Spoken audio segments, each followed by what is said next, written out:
እና ከኔ ወዲያ ማን ገብቶት እሪ የሚል ሰቆጣም ኮረምም የለም። ከቀን ሁሉ አርብ መርጦ የሚሸበረው ኢየሩሳሌም የተባለው የሷ ገላ ላይ ያለው አንቆልጳዋ መሆኑን የኔ ገላ ላይ ካለው ዣንታል ጅዌ ውጪ ማን አውቆትና ሸብሮት እያልኩ ኮፈሳለሁ።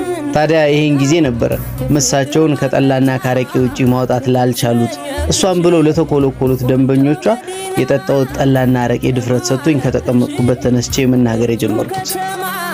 የዝና የምናምንን ገላ ከኔ ውጪ ማናቅ ቃላቱን ሳልጨርስ ወጠምሻው አቅፎና ደግፎ እያመናጨቀኝ ከበረንዳው እያራቀኝ ወደ ቤቴ እንዲሄድ ጠቋሚ ጣቱን በጣም ወደፊት ያቀርቦ እያወዛወዘ አስፈራርቶ ነገረኝ።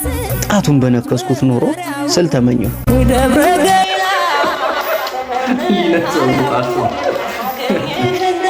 እንዳም አለመጣላቶች ያራዳ ልጅ ነው።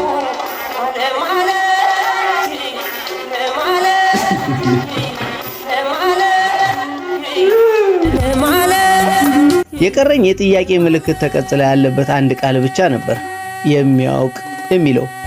ከደጅ ላይ እንዳለው ጮክ ብዬ ተናገርኩት። የሚያውቅ ስል